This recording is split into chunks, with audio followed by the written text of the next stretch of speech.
we have to share that. All right. Good evening and welcome to the Marshfield School Committee meeting. Today is Tuesday, November 16th.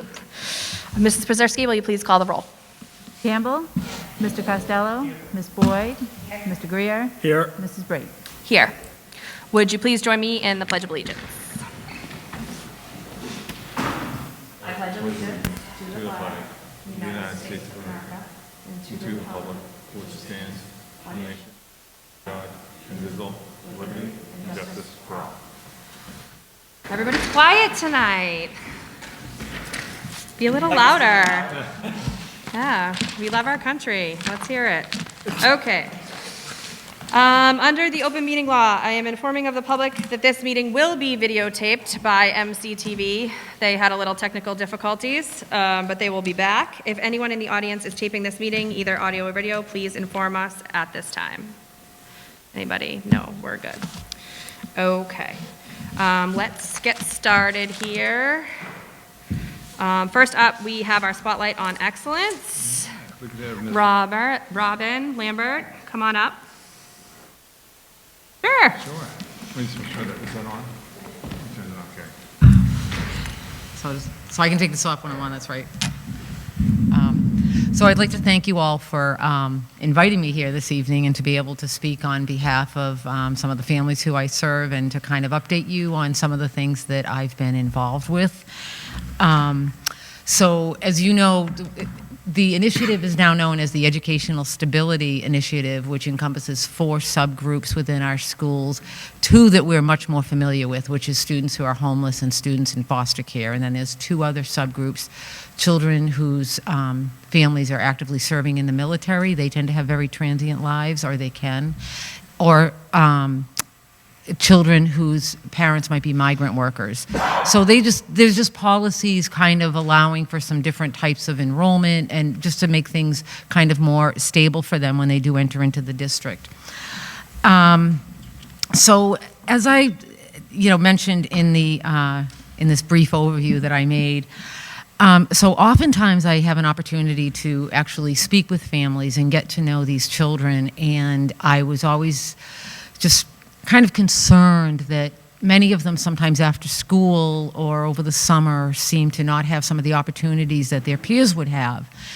And so in an effort to try to give them those opportunities, I just diligently have gone out and made every presentation. I've never turned down a presentation. I've actually gone to churches on Sundays. I've gone to Rotary meetings on Friday nights. I've gone to any kind of gathering, but I really think it's actually helping. So when I first arrived here, 2 things that I've noticed a huge change in is one of the ones is, when I first arrived, the first holiday that we went through, I really didn't have much of a donation, and or we didn't have any donations. And I was able to give the kids maybe some mittens and a candy cane. I just wanted them to have something. And now it's to the point where we've been able to provide some beautiful gifts for almost 200 children in the district. People have just come out, and and the fact that it is school and it's very credible obviously helps, and they know that we're on the front lines and we're working with these children. So I get in touch with the families, they make requests, and really it's been amazing. I had one little girl who asked, I just have to tell you on the side, I had one little girl who asked for this like Disney kitchen thing, right? And I look up the price and I'm thinking, oh, there's no way I can get this. And then her brother asked for a bike, and I'm thinking, okay, even if I got the Disney kitchen, how can I give her the kitchen and he doesn't get his bike? Well, again, I was just relating the story to someone last week, a friend of mine, and just telling him, I said, I still have beautiful toys for these kids, and he's like, no. And he wrote a check for both. He was someone who had been in foster care his whole life, and he's doing well now. And so those are the kinds of people who really are relating to these children and some of the things that they're going through. And he just wanted to know that these kids were going to wake up Christmas morning and feel the magic of Christmas and all kinds of wonder. The other thing that has really changed for some of these children is the donations that we've received to be able to put them into the Boys and Girls Club, Marshfield Recreation. As you can see, I made a list of all the things. Did it come out? maybe it didn't come out bulleted. For some reason, oh, you probably have it, it's just not on mine. So many of these children, the first year or two that I was here, we were able to maybe put 5, maybe 7 children a year into any one of these programs. And last summer, due to all the donations that came in, we put 35 kids into summer camp, which I know makes a huge, huge impact on these children. Again, going back to talking with the parents and even talking sometimes with the students themselves, I tend to see, you know, sometimes they don't have the confidence to even sometimes hold conversations, or they're afraid to go to a birthday party because it's something that's so unfamiliar to them. And these are things that should be like regular activities for any child, right? They shouldn't feel intimidated by getting invited to a party, or, you know, some of them, they don't even have a bike to join friends to go for a bike ride. So those are the things that we've recognized and that has been part of the presentations, and I think have touched people's hearts and wanted them to help out. So I have something that I really want to show you. So last summer I had a mom reach out to me. Are you almost ready? Will you be ready? Okay. So I had a mom reach out to me last summer, and she told me that her little, I think he's like 7 or 8, deathly afraid of water. So this was a child who had had a lot of medical issues, and, you know, the family really doesn't have a lot of means. And, you know, she said, we live in a seaside town, and he can't even enjoy the water or go bike riding. So we had this idea to put him into the Boys and Girls Club, and I said, you know, maybe if he just sits on the sidelines and gets familiar and sees how gentle everybody is, maybe we can even get him to put his feet in the water. And she was like, I don't know. She said, Robin, he cries every night before his bath. That's how afraid he is of water. He just can't, he knows it's coming. He can't stop crying. And she said, we just have to deal with it. So she sends me this video and says, 6 weeks into the Boys and Girls Club, here's what we have. I still can't believe it. 6 weeks, that's all it took. And, you know, all I can think of is, and I told him, and at the time I said, you know, I hope you can embrace any challenge now and know that, you know, there's gonna be a solution, there's gonna be someone out there who can help you through it. Don't be afraid, you know, just like they said in Nemo, right? Keep on swimming. And so this little guy is like, he's just so proud of himself for overcoming that fear. So anyway, that's basically exactly why I do what I do, and that's why I'm so passionate about it, because I know that he's going to go forward, and a lot of these children will go forward, and they just feel better about themselves, and it just translates into so many things. Their learning, their peer relations, and hopefully even, you know, for some of our older students, I'm hoping that it gives them the opportunities to just maybe bounce ideas off of people about what they would like to do, or, you know, maybe how to get there, maybe work out plans for college or for work or whatever it is that they would like, but just hopefully enriching their lives is basically what this has all been about. So that's basically it. But I wanted to give Tom this check that was recently given to me. It's an incredible donation that was given that's really going to help a significant amount of children. So along with so many other organizations in town, the Rib Cook-Off Committee, I don't know if people are aware that every proceed goes to service providers in town.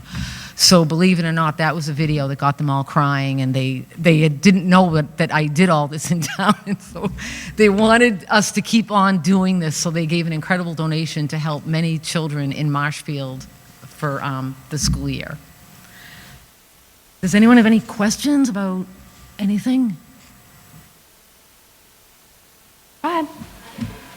More of a comment that, you know, I think it's incredible that the work that you're doing with the kids, but, you know, even more than that, you're supporting their families, you know, in ways that are immeasurable. You know, I think you're, you know, the gift of the, you know, support for an after-school program at the Boys and Girls Club during the summer, you know, that helps a parent work, you know, because they know that their child is safe, both after school and in the summer, you know, or that Christmas gift is money that a family can put toward food or the electric bill that month, instead of worrying. So I think you know, the peace of mind and the support that you're giving giving the families as well is great.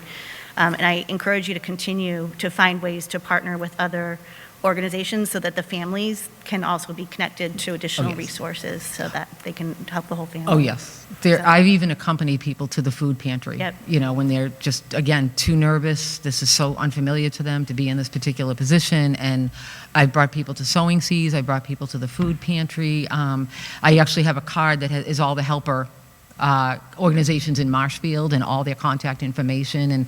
And I have to say, like, I mean, it's such a unique community in the way that they respond to people in need. And the food pantry has actually, and we have done this, some people have been so nervous and had so much anxiety about going there that we've taken people when it's closed, just so that they can go by themselves, see the layout, understand the process, like a little orientation, right?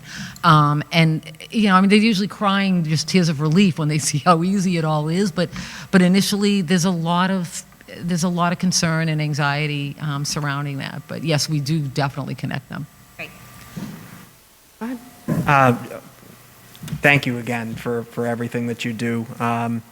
You know how much we all appreciate it, and how much we look forward to having you in at our meetings, if only because we're at still a 100% success rate of making Miss Campbell cry every time you come in, for good reason, because that video just says it all. And I think what stands out to me still is that, you know, Marshfield, compared to a lot of other communities in Massachusetts, is pretty affluent, relatively speaking. And even despite that, a lot of folks don't, you know, recognize just how many families you serve and how many students that you serve. I know it's close to 100. Right. So it's a big number of families and students in need. So it's not just the students, like Bridget said, that you're helping. It's hundreds of people that your program is impacting. And just seeing where it started when you came on board a few years ago to where it is now is absolutely incredible. And I hope that people watching at home or in here recognize that that is directly related to the work that you've done. I think there's a 50-50 chance anytime I pull up my Facebook app at any given moment, I'm going to see another post from you in one of the Marshfield forums or on any other page, letting people know what you need, and all these people responding right away. That's incredible. It's incredible to see that you're able to do that and help hundreds of people in town, and you do it without fanfare. I know you absolutely hate being here and taking any sort of credit. As much as I love all of you, this is out of my comfort zone. So we very much appreciate it, and I want to make sure you get the credit that you hate getting. Thank you so much. I really appreciate it. And I appreciate all the support that I've received through the school to be able to just, you know, I've just had so much trust from the administrators to say, this is what I need to do. Please trust me with this. And they have. And that's part of the success as well. You know, the faith that they've had in me to be able to just kind of plow through and get it all done. Thank you. Does anybody else have? Oh, sorry. I was just going to say thank you. Very much all the things that Sean just said, but I think it's been remarkable for all of us to see how much this program and all that you've done has grown over the last few years. It's remarkable, and I think it highlights one of the greatest things about our community is that you ask for something and you receive it back tenfold every single time. So just thank you for all that you've done for our students and families. It's so appreciated. It's an honor. It truly is, and I really appreciate it. All right. Go ahead. She's still in the room. Well, she's running away. I was just going to say thank you. Yeah. Oh, that's fine. I have that effect on people. I'm so sorry. Yeah, I was going to, well, Sean said 50-50 chance, so I don't know if that means he has like 2 friends on Facebook or Tag on the one of them's me. field. Yeah. No, there's not much I can say following Sean. He summed it all up, but I just wanted to say thank you. Oh, you're so welcome. It truly is an honor. I love being here. I love doing all this work for these families. And, you know, I'm just, you know, going back to what you were saying about the parents and helping them, you're absolutely right. I know that we've eased their burden, so to speak. I went to a home today delivering, you know, presents, and I can't take the credit for it because they come from somebody else. I'm just like the intermediary. And this mom was like just shedding tears of joy. I don't know who's going to be more excited on Christmas morning, the children or the parents, to watch them being able to open these beautiful gifts that they never thought they were going to be able to provide this year. And so it is. It's really, I feel so grateful to be able to be part of that. So it is. It's great. Okay, before I get up, should I double check and see? No, you should stay for one more minute. So you know how I feel about you. Yeah. You do such a great job. And just I know that there's people listening, so you highlighted Christmas a lot when you were talking, but there are a lot of other needs as well that these students have. So if people are interested in helping, how can they reach you? So the best way to reach me is right here at central office. They can either call the main line and ask, find my name in the directory. If people would like to send in a donation of any kind, we do have a tax-exempt account set up with the town of Marshfield. The donation would have to say town of Marshfield on it, and then it can say McKinney-Vento program in the memo section. They can send it right here to 76 South River Street. That's great. Thank you so much. Did you have anything to add? No, I was just going to say, again, thank you. Robin came on board right when I came on board, and she's been fantastic in all these years, and it's grown. Her program has grown. Unfortunately, the need has grown, but thankfully, with her here and the partnerships that she's created, we've been able to meet so many of those needs. And I was just going to highlight not only your work, but your ability to bring so many people together. We meet here. You've been in this meeting before. I think everyone in the room has been in her monthly or quarterly meetings that we have with some of the caregiving organizations around the community. Well, this room will be filled with 40 to 50 people talking about how they can help our students, help the homeless, help any family that's in need. And it's from sowing seeds to the food pantry to the Boys and Girls Club to the Chamber of Commerce to you name it. A number of different churches in the community all step up to help, and that's because of you, Robin. So I just want to thank you very much for all that you've been doing for the district and for the community of Marshfield. You're welcome. I'm giving back. All right. Thank you. Thank you so much. Okay, so now we'll move on to the informational part of the meeting. Superintendent Granatino? Sure. Just a couple quick updates. First of all, we had our first band concert the other night. It was a short one, but it was great to see students performing inside at the middle school. We had the eighth grade band performing, and parents were able to hang out afterwards and have a little pizza and just talk about the program and all the work that the Friends of Music are doing and how we're continuing to try to grow the program so that it can feed up into the high school. So it was a nice night, and to be able to hear students performing inside it was special. You kind of forgot about that. We also had a nice art show last night at the high school. Our advanced drawing and painting students had an exhibit out there in the gym lobby before the parent-teacher conferences, which is great. And our drama club at the high school is going to be having their first production in quite some time when they have the Phantom Toll Booth on the nights of December 10th and December 11th. I'm probably stealing some things from the students over there, so I'll try to move away from that a little bit.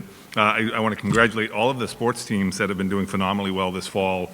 We've had, I think all of our teams made it at some point or another to the playoffs. We had girls soccer and girls field hockey make the tournament.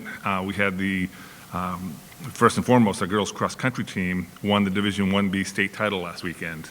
They go on now to the overall state tournament or state race. But in freshman, Eleanor Angelise Whitfield came in second, which is pretty impressive of all the runners in that group. So, but the team did great. They won the 1B state title, and they'll compete now for the overall state title. The boys came in 15th. Drew Pesco has had a great fall. He came in 11th individually. Cheerleading squad is making it to the states now after some regional competitions. Boys soccer made it to the round of 16 before losing to Lexington. Golf finished 8th in Division 1, and the football team, as many of you know, are moving on to the state semifinals for Division 2 against Catholic Memorial. And I believe there's someone in the audience back there whose son plays in the football team, so congratulations to Michael. But it's just been a great fall, and it's just been fun to see the teams performing and having success, both in school but also on the playing fields. It's been a lot of fun. MEF grant applications have gone out. Marshfield Education Foundation went out to the teachers a couple weeks ago, so they have until March 1st to be turning in their their grant applications, and Ms. Kerman and others will be reviewing those along with our leadership team here, and for the big event that they have always the first week of May. So they're excited, and they've also started their fall giving campaign, which is they're trying to raise more funds. They have their big fundraisers are obviously the road race and the Circus Marcus, but the fall giving campaign is something they started a few years ago, and they're reaching out for any and all donations that can go towards their cause. They've raised over $930,000 over the last 10 years. They're looking to hit $1 million this year. So you can go to their website and get information on it. I sent some stuff out of last week. I'll probably send some reminders, but they'll be doing that for a little while and just trying to get more resources to help our students and help our staff. So we're excited about that. Excited for the big 5th annual elementary school cross-country invitational. I'll announce that it's happening. I'm sure Tom will want to say something about that. But that's a big race taking place tomorrow. And our friends over at the Boys and Girls Club are going to be having their own turkey trot on Thanksgiving morning at 7:30. So anyone interested, that will be taking off from the South River School. And I think that's about all I have. Okay.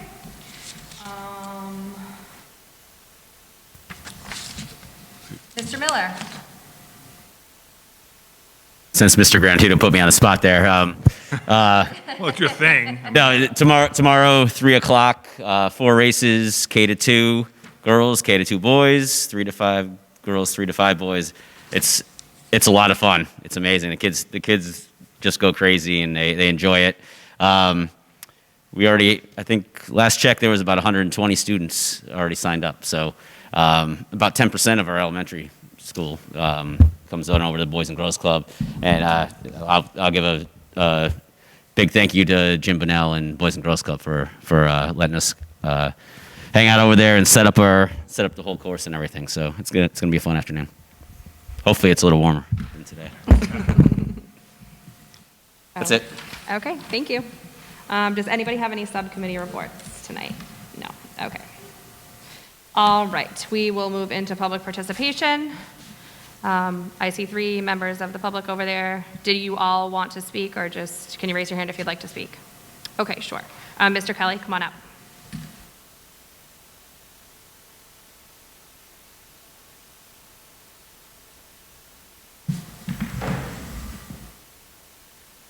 Eric Kelly, Peterson Path. I just wanted to say that I look forward to the discussion in regards to the mass, and as well as public participation time upon our conversation with you, Chairperson Brait. And as well, you know, I guess we all have heard of the school in Jamaica Plain that the Boston superintendent closed, and in between the reporting from the Globe and the Herald, it just shows that Commissioner Riley does not have a clue into what is going on here, and how he's handling things in that situation, and then the blowback he's getting from the superintendent from the Boston area. I would like to request from you, the committee, that you demand Commissioner Riley come before our school committee and allow the parents to ask him questions in regards to the mask mandate and his quest to vaccinate our children. Thank you. Thank you very much. You want to come on up?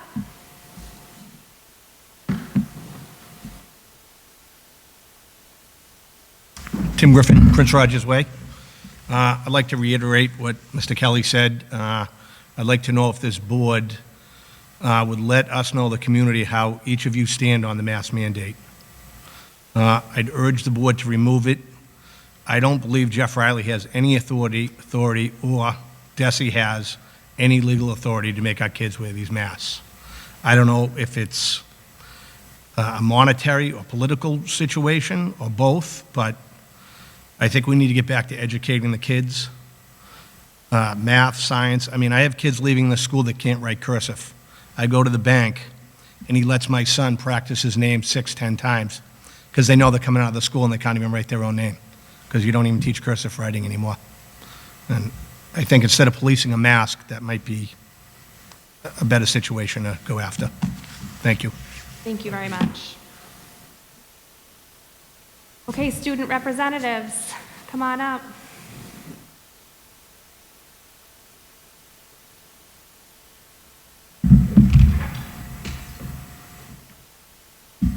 Hi, I'm Lisa Parsons. I'm a junior at MHS. For some of our events, since our last meeting, there was the Veterans Day No Homework Weekend for all schools. And Daniel Webster had sort of an appreciation event and information to all their students about what Veterans Day means and all that. There was an internet safety presentation at Furnace Brook. Additionally, report cards for MHS and FBMS were sent out on November 12th. There was the 6th grade Halloween dance there. Parent-teacher conferences for FBMS are on the 17th and 23rd. And then upcoming, we'll see the early day on Wednesday and no school on Thursday and Friday for Thanksgiving. Hi, I'm Ann King. I'm also a junior. At the high school, we have our upcoming Spirit Week, Thursday, Friday, and most of that half week next week. We also have our pep rally next Tuesday night. And we're currently holding penny wars to go towards the Marshfield Community Christmas. Parent-teacher conferences was yesterday and next Monday. And yesterday we also had our art show before the parent-teacher conferences. At Martinson, there was the Touch a Truck Day for the Martinson preschoolers to teach them about the police officers. At Governor Winslow, their jogathon raised $16,000. And this Friday, Ames Way is holding a literacy day to promote reading, so the kids are supposed to dress up as their favorite book characters. Thank you so much. Okay. Oh. MEA update? Can't, sorry. No. Sorry. Oh, yes. Is it off? Sure. Yes.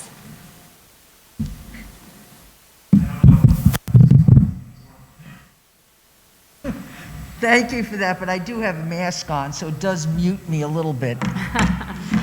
Maybe not enough, but a little bit.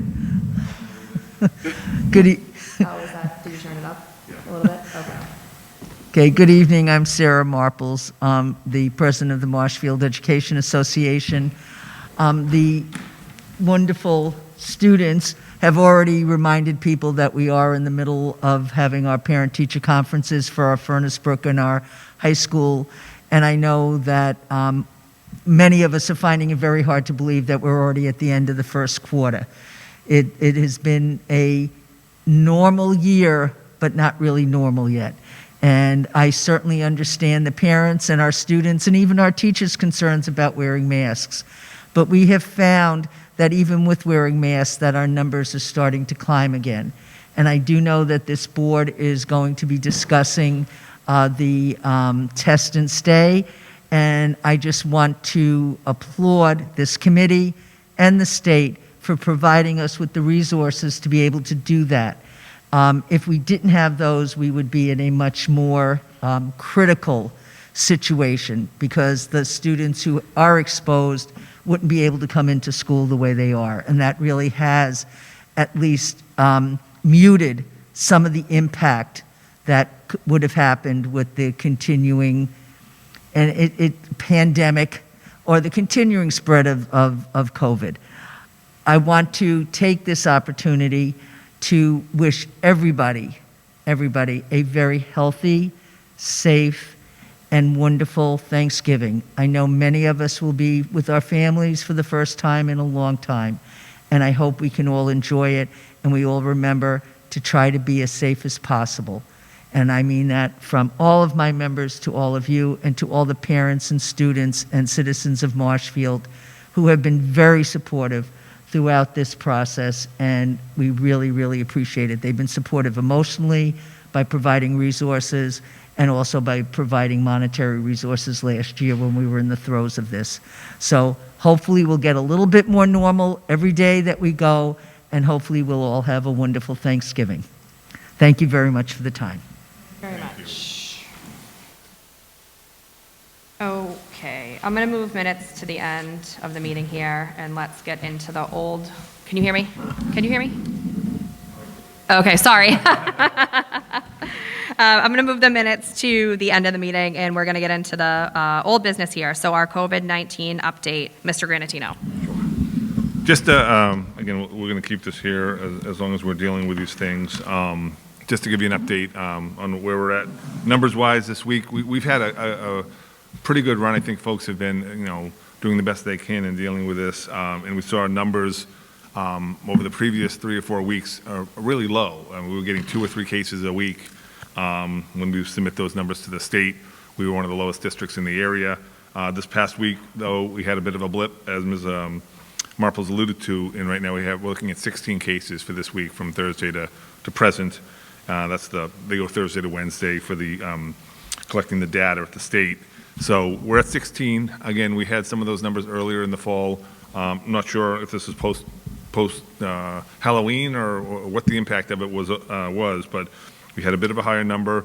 With the test and stay, which was also alluded to, this has been a very good program for us to be a part of. Not every district is doing it. We've been doing it now for about 2 months, and it allows our students to be able to stay in if they are deemed a close contact in school, and if they do the testing, and most have been doing that, which is great. It's very non-invasive and quick. But with these numbers, we've had over the last few weeks the assistance of the National Guard as well to help with our nurses and the staff that was provided by the state through their partnership with CIC. But even with that, to speed up the process, to make sure that our current, homegrown nurses are not being overburdened in dealing with the testing, the National Guard has been in to help. We thought they were going to be done. They're wrapping up across the state at the end of this week. But with the big numbers that we had in the last few days, we contacted them last night, and they immediately said, we'll send the crew back down. So we have them for the rest of this week to help us with the test and stay. And hopefully, we don't have those numbers creep up the way they did in future weeks, so we can handle it with the folks that we have on board. But they're great. They're very, professional, courteous. They're fun with the kids. It's been a real nice addition to the, having to deal with stuff that's not a whole lot of fun to deal with. They've made it a little easier for our staff, and they've done a nice job with the kids. So that'll continue for the rest of this week. And as well, where we're at, the one thing the state has given us, or at least provided for the district, is the chance to reach 80% vaccination rates between students and staff. And if doing so, if a district gets to that level, then the ability for the home committee, school committee, to decide if they want to remove masks for that school is still in place. There's about 20 schools in the district, in the state, that have been able to reach that number and have acted on it. Some have reached that number and chosen to keep the masks on. But right now, Marshfield High School is at 76.58, so it creeped up just a little bit this week. We have 1,132 out of 1,478 vaccinated, so 51 more individuals. If we were to reach that at the high school level between students and staff, then we would be at 80%. We would send a letter into the state, and then the committee would be able to, if approved, the committee would be able to vote on whether we want to remove the masks at the high school. The middle school, again, because of 6th grade, those students are starting to get vaccinated, but the numbers were pretty low, and before this past month, if you were under 12, you weren't able to get vaccinated, and we have a lot of 6th graders that aren't yet 12. So they're about 53.6%. So we're about 260 individuals away from being able to hit 80% at the middle school level. And again, with just the onset of vaccinations being available to the youngsters, the elementary schools are obviously in a different realm. Without, we haven't taken those percentages, but it would really just be the faculty right now, and maybe a small number of 5th graders, or it could be any of them, but it'd be a small number of them, so they're a ways off. But that's where we're at on the COVID front as far as numbers, and where we're at with test and stay, as well as our 80% numbers. Any questions? Great. Okay. I have a question. Sure. At the last meeting, I asked the question about any positive cases from test and stay in school. No. Still no? Okay. Okay. And then as far as the elementary schools, I know that some kids are getting vaccinated. When do you think that the nursing team will start to track that like we've been tracking the high school and middle school? Early next week. Okay. Yep. Yep. Okay. Any members of the committee have any comments or questions? No? No? Well, at the last meeting, I said that DESI sucks. I'm sticking with that for this meeting also.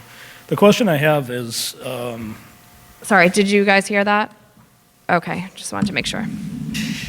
yeah, again with the science fiction and political science, but it says here on the agenda are potential impacts on use of masks in school. Is that already taking place, that conversation, or are we speaking more on it? I'm speaking more, I guess, of the 80%, because that will impact our ability to take action on masks in schools, so if we... So this is only for people that participate in a clinical trial, get to remove the mask? That's what the Essentially. state is allowed for, yes, if teachers and staff reach that number. Does anybody know where that 80% number comes from, other than the rear end of the commissioner? I'm not sure.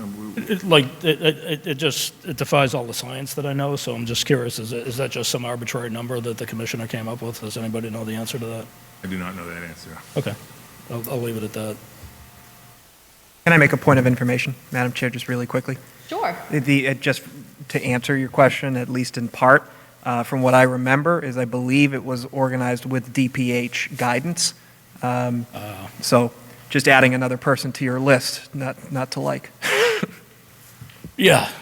Be sure to list who I like as far as that works for the state. That's true. Present company excluded, though. Yeah. Yeah, well, Crossies count, right? So, No, but that's just one. no, thanks for clarifying that. Yeah. We can get further clarification on that if you... I was just curious if somebody knows. I mean, I can look into it myself. Okay. I just, again, all this stuff coming from the state defies the science that I know. So I'm just kind of curious. Seems somewhat arbitrary to me. Anybody else? No. Okay. All right, we will move on to capital budget. Mr. Miller? Sure. This is a second read and hopefully an approval for the fiscal year 23, fiscal year 27 capital budget.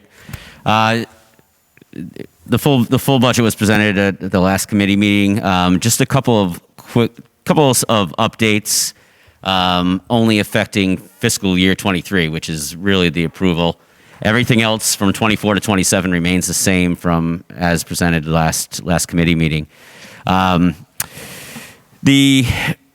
We had discussions with the town side and town administrator Maresco, and it appears the number that was going to be allocated for us in the capital budget was $475,000. That's right in the ballpark where we anticipated. We were looking at somewhere in the $500,000 range. So it just so happens that the 475, when we received that notification, just this morning, our Director of Technology, Dave Cawthorn, received another estimate on the phone system upgrade.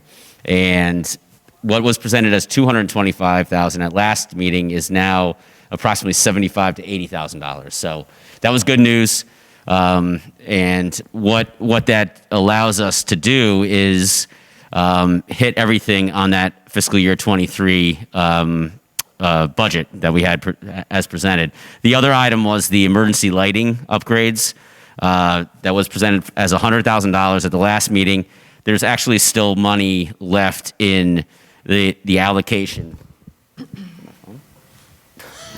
Somebody's listening to our meeting.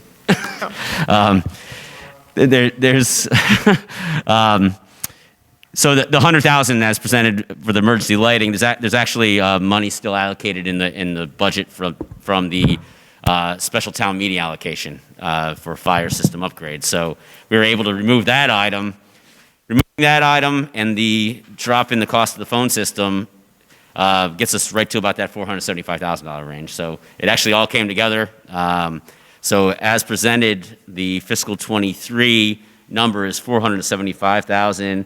That includes the phone system upgrade of $80,000, the activity bus, $70,000, the front entrance safety upgrades, Daniel Webster, South River, Governor Winslow, $150,000, the brick and flashing repair, primarily at South River, but also at Ames Way for $75,000, and then the curbing and paving at Governor Winslow for $100,000, total of $475,000. So the vote would be to approve the capital planning program for fiscal year 2023 to 2027.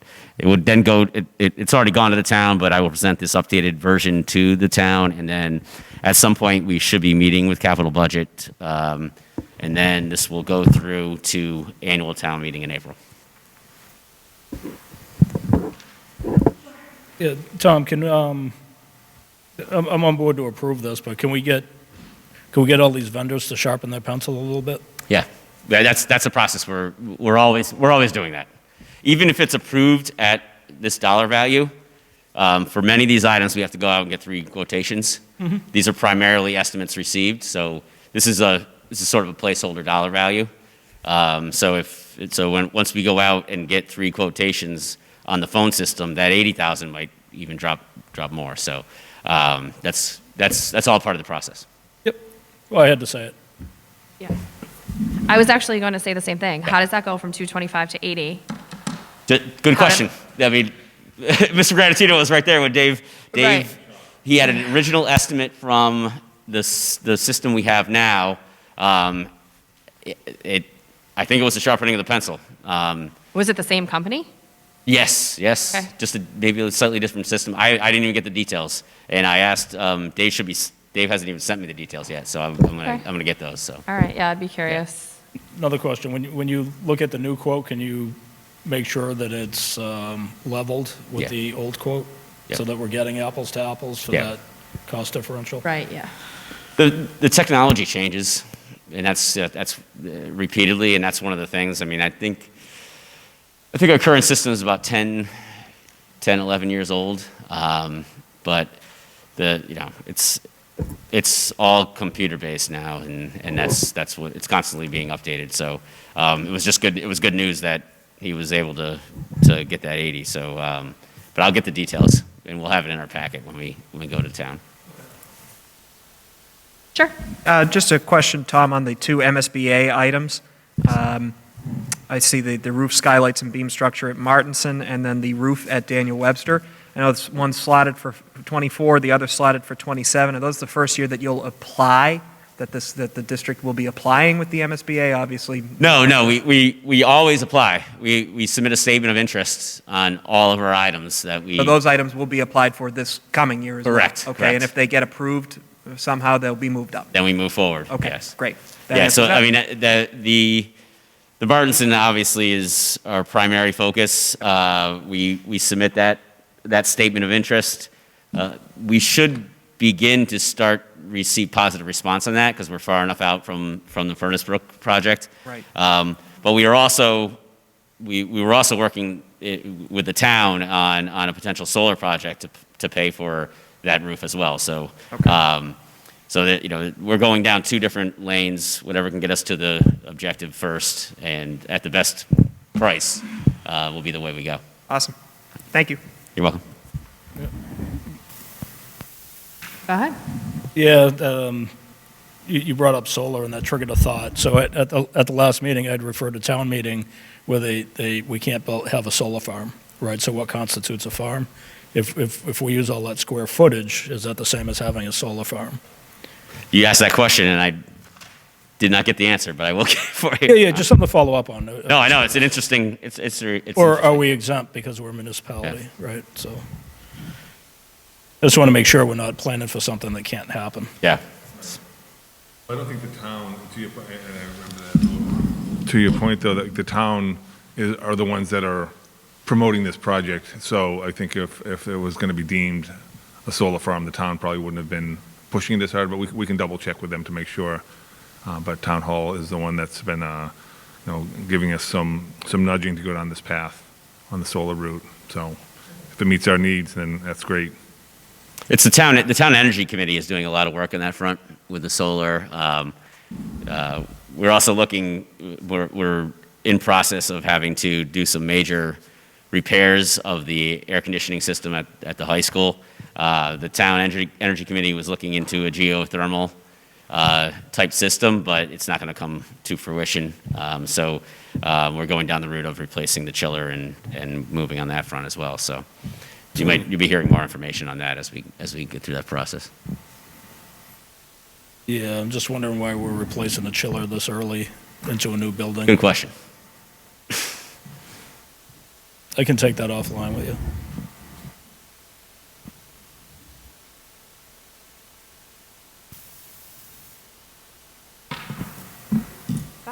Motion to approve the capital budget plan for FY '22 to '27.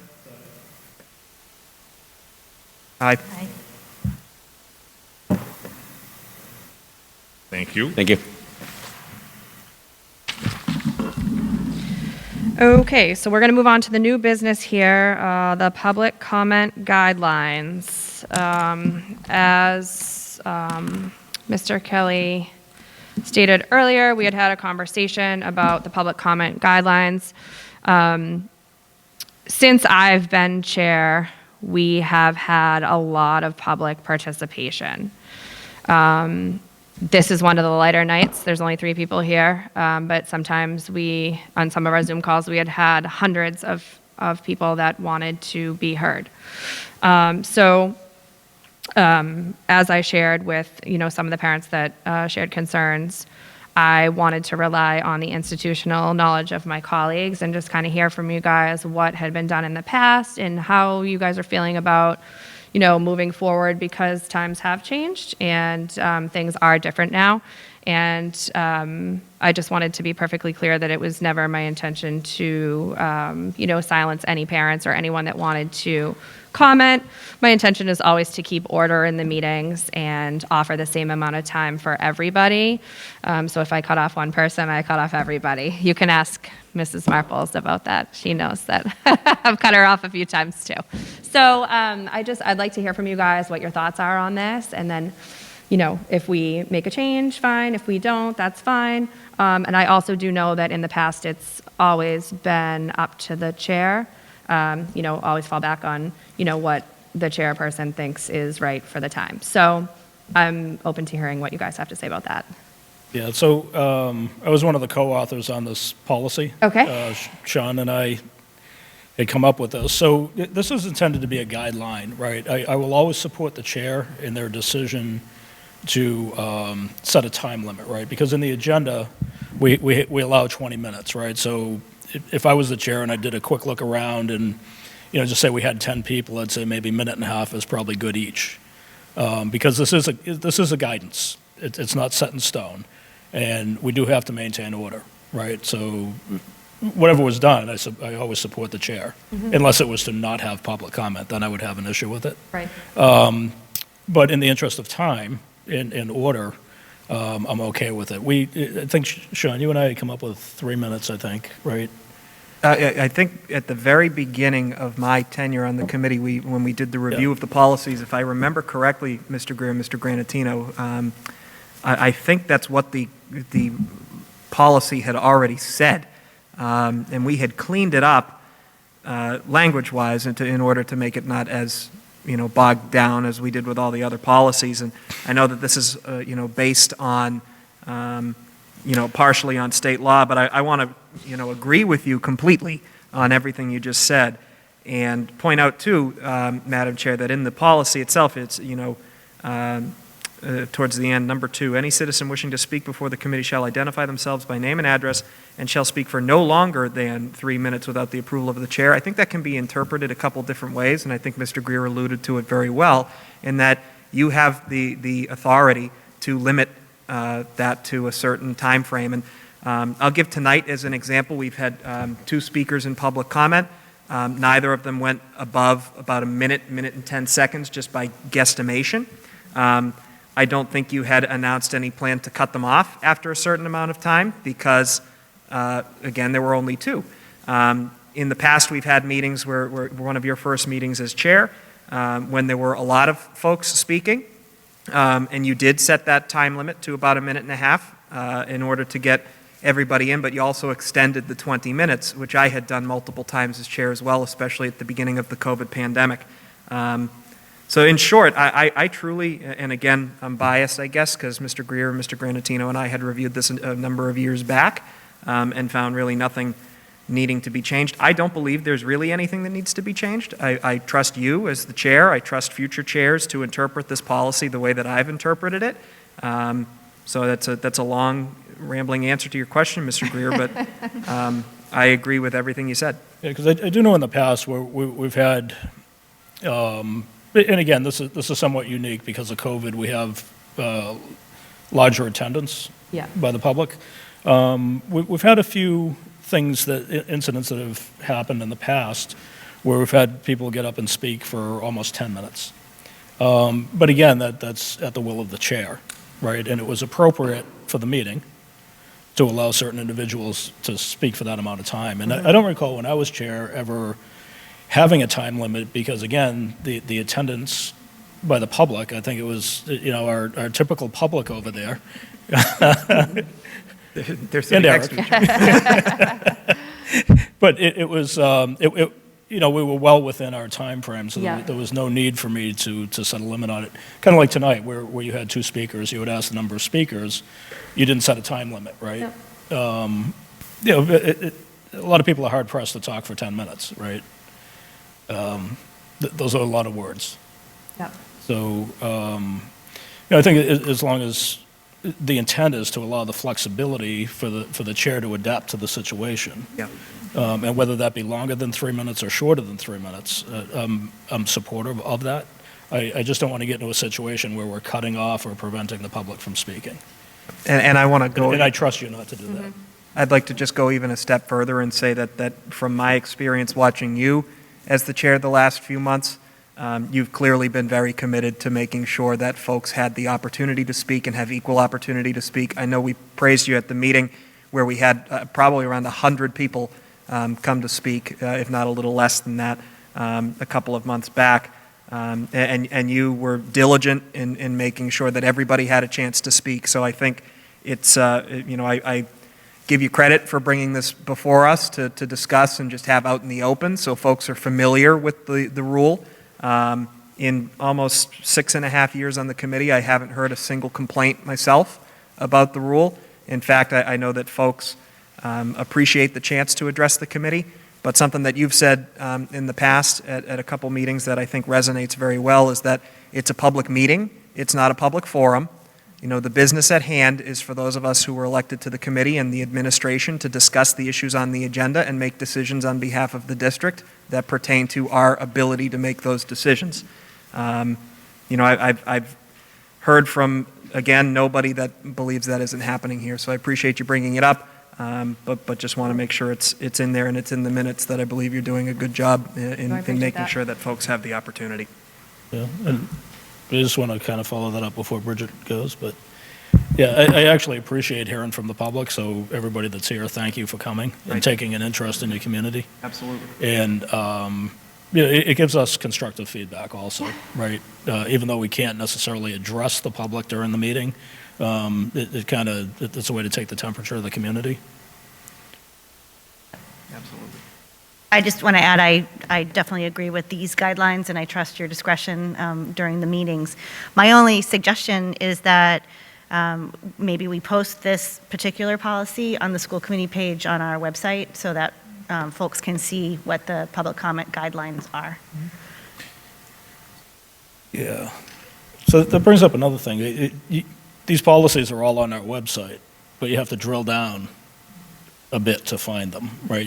So you go to MPSD, then you have to go to school committee, and then they are all there. like a little link in the fine print that says policies, and then drill through those. I don't know if we can get a little more visibility to our policies. We're actually, we are in the process of looking at upgrading our website to make it a little bit more Awesome. today. When we redid it about 5-6 years ago, that was the first time it had been redone in a while, but it's getting a little old. So we're gonna looking at different options. Ms. Gursky is actually kind of unofficially leading that charge, because she came in with a new set of eyes and realized that there's some things, not only from work angle, but from a parent angle, that she working with Dave Cawthorn and looking at the other options we may have for the website. So, but highlighting some of those things like that, Rich, are definitely good at even before that, but in the new format, whatever it might look like, we'll pay a little bit more attention. They're important, and the public do want to know. You know, and the policies really kind of give you a picture of what can and cannot happen throughout the districts.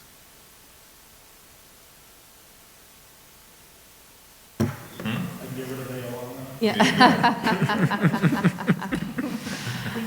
Go ahead, Kendra. I just want to agree with everyone that I think we all trust your opinion when it comes to different issues that might pop up pertaining to public comment. We all want to hear from the public at our meetings.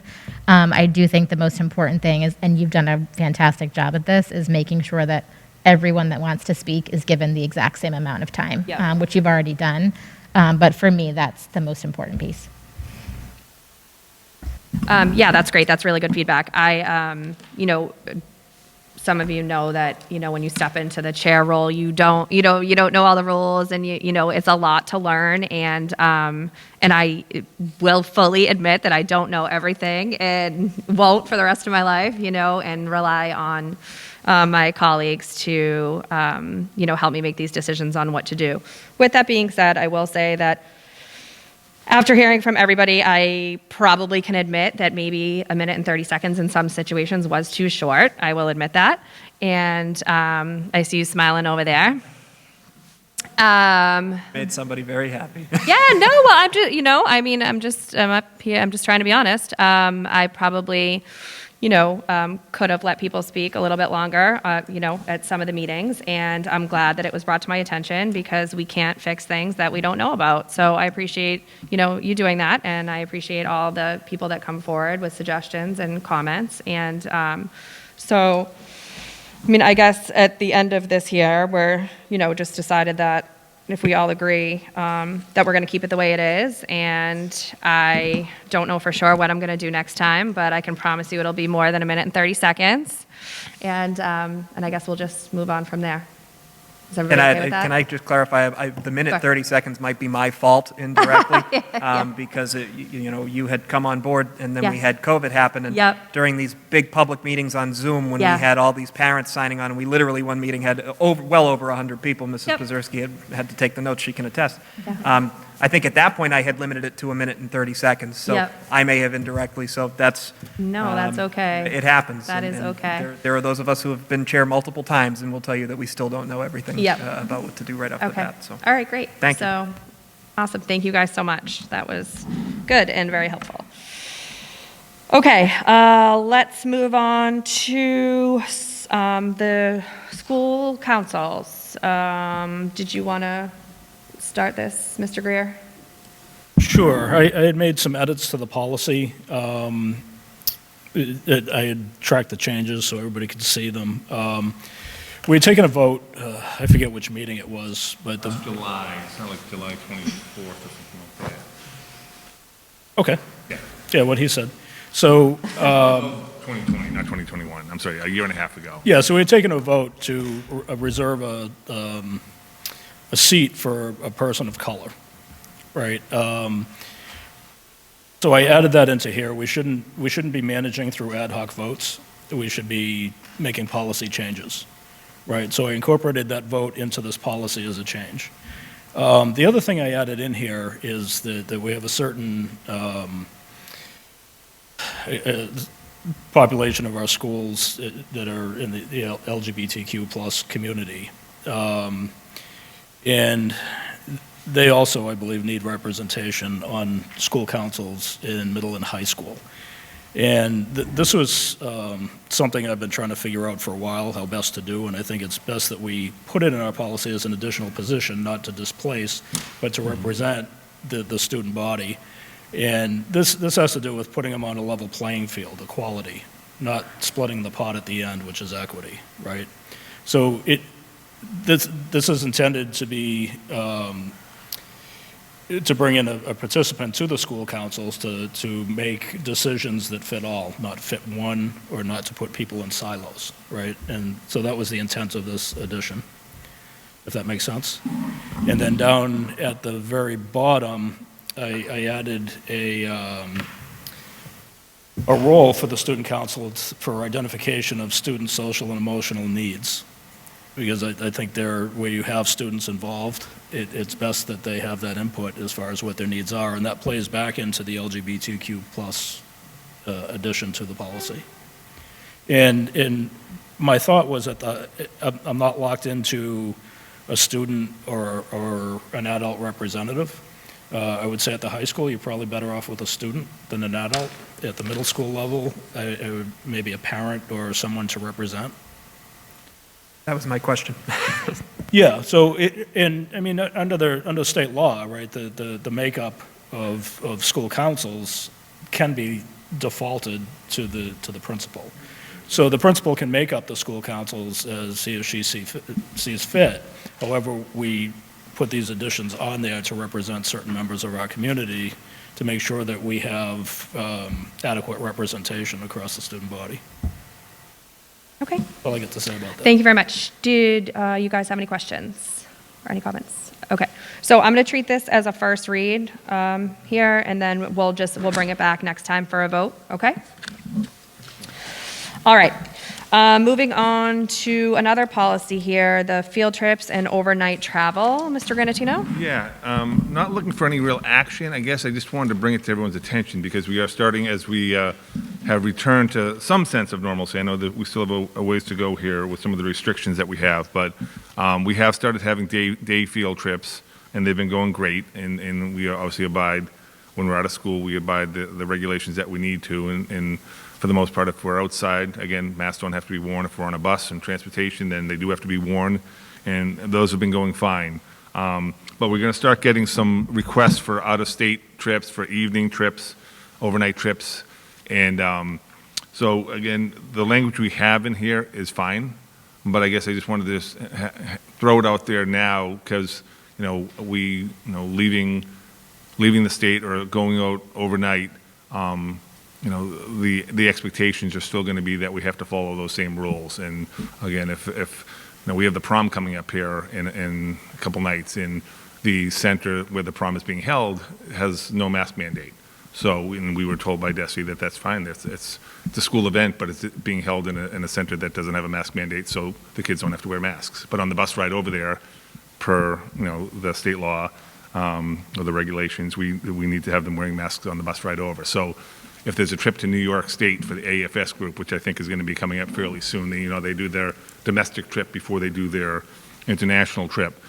So that'll be coming up. And again, I guess the suggestion would just be that when we do get those requests, meeting our guidelines is first and foremost, but we also just need to make sure that we're addressing anything that's COVID related, if there are still regulations in place in the state, and then those have to be met. We might be going into states where there's different regulations, and they could either be more stringent or they could be less stringent. And we just adhere to the regulations in the environment that the students are going to be in. So again, it's not a need to change any of our language. I think our language is fine here, but I just wanted to kind of give a heads up that these will be coming forward down the road, and we want to just make sure that we're abiding by the regulations that are in place. All right. Yeah. I'm going to go first. I do have to say that that makes no sense to me, that we have the kids, if we were having the prom at the school, they would have to wear masks, and then we're going to send them into a building outside of the district, and they don't have to wear masks, but it's still a school event. I'm not, it makes no sense to me, and I'm having a hard time processing that. Just want to say that out loud. Anybody else? I'll just really quickly say out loud that I agree 100% with you. Okay. Anybody else? Mr. Greer? Yeah, so the school committee has this policy. However, the superintendent has imposed his own policy. This isn't a shot at you, Jeff, that requires masks to be worn at all school-sponsored events, which contradicts what I just heard. it's a school-sponsored event, and you would implement a policy requiring masks. I thought that was on school grounds. Right, on school grounds. I don't believe it said on school grounds. We have school events that don't have masks because they're outside. So, I mean, I can look at that specific language, but. Yeah, again, I'm not trying to, I'm not beating up on you, I'm just saying we have what I perceive as an inconsistency in our thought process, so we just need to sync everything up, that's all I'm. Are you talking about specifically related to the prom or to? Just in general, right? So you had come out with a policy after DESI had come out, right? Which, again, like I support that because you had to do something, right? But as I recall, it said all school-sponsored events. So I just want to make sure that, like, if we're saying, hey, they can go someplace and then take their masks off, well, it's still a school-sponsored event. So the policy may need to be revised, or the school committee may have to, take a vote on it or something. Mr. Costello? Just to really quickly jump in there, I know, again, I appreciate you clarifying you weren't going after Mr. Granatino at all, and so this is me not defending him. I believe what his letter was intended to do is not create policy, but to share a new mandate that we were required to follow by DESI. And while, I don't want to argue about the wording because I don't know what it said, and if it did say that, then that's one thing. But I don't think that the specific wording of his release was binding. I think what's binding is what DESI is saying, and what DESI was saying was within all school buildings. So I get what, I get what you're trying to say, and I think I go back to what Ms. Brait said is that, the DESI guideline, the DESI requirement says within all school buildings. And I don't believe we do have a governing policy right now that conflicts with what we currently have in field trips. Yeah, again, it has nothing to do with Jeff. I just want to make sure our language is the same. We don't have language that says one thing and language that, says, something else. And I'd just like to stress, and I think Mr. Granatino would tell you the same thing, I don't think it's his letter, and I know we've had this discussion at a previous meeting. I don't think his letter is language that's a guiding policy. Mr. Granatino doesn't have the authority to create policy for the district. So it's not a policy, it's a DESI guideline. And to your point, the letter that went out on the 27th was just, the first paragraph was parroting exactly what the state had issued at that previous Wednesday. And again, what was said was, accordingly, until further notice, all MPSD students grades pre-K to 12, along with staff and visitors, are required to wear masks on buses while inside MPSD public school buildings and while attending school-sponsored indoor activities. So that was the state's language, but and I'm not passing the buck here. I mean, I'm glad the state had, kind of a little bit of a revision to this when we asked, but we asked specifically about school events that take place outside on other properties that may not have a mandate, and that's where we got word from the state saying that the prom being outside at a private venue where there is not a mask requirement allows us not to have masks. So it's not changing their policy for school-sponsored. I guess it's modifying it to a degree, but, the school-sponsored indoor activities on campus definitely, we just had the homecoming dance and the. Yeah, I don't want to get wrapped around the axle on it. I was just bringing up that we want to make sure all the language is synced up. That's all. I wasn't by any means trying to throw anybody under the bus. No, and I want I to like clarify. arguing with you, though. That's fine. No, it is fun. It's But entertaining. I want to Yeah. clarify, I know what your intent is, to get clarification and make sure that we're not, have two things conflicting. Right. So I appreciate the intent. I was just trying to clarify why I believe we don't. Right, I just wanted to add quickly that while, to your point that he doesn't have the authority to make policy, he does have the authority to dictate what happens inside of the school buildings. And I think that we can all agree that there are inconsistencies in DESI's policies, and it does make it very confusing for us to sit at these tables and, make these decisions and do our jobs because of the inconsistencies. So thank you for all your hard work, and that's all I have to say about that. Okay. Oh, yeah, I'm not looking for thanks. Thank you, though. Okay. So let's move on to these minutes. From November 2nd, is that right? Yes, November 2nd.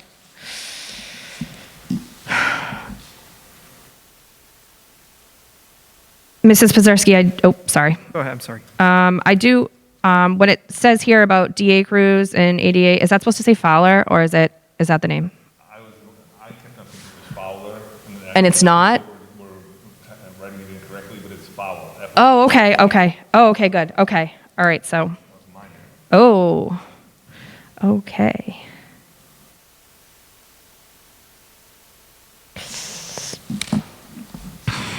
Madam Chair, can I just offer a very quick clarification and apology for missing the meeting? Yep. I typically, obviously, I think in my 6.5 years, I've only missed a handful of meetings. This was a meeting that had been originally scheduled for the week prior, but was canceled due to the storm, a horrible storm, which was the right decision.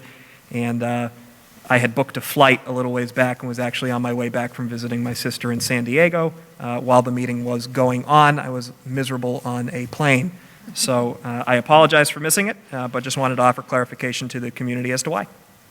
Sure. Just let me know when everybody's had a minute to.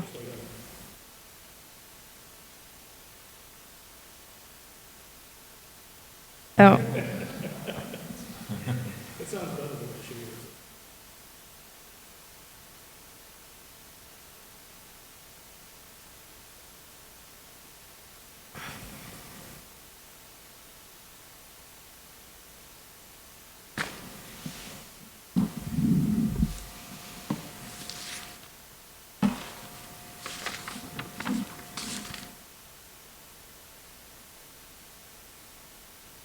No, somebody needs to, I just.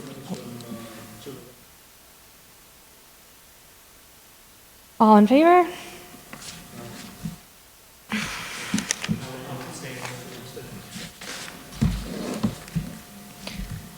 Okay, so I think that's it for tonight. Do we have a motion to adjourn? All in favor? That's a roll call vote. Yes. Okay. Yes. Thank you very much.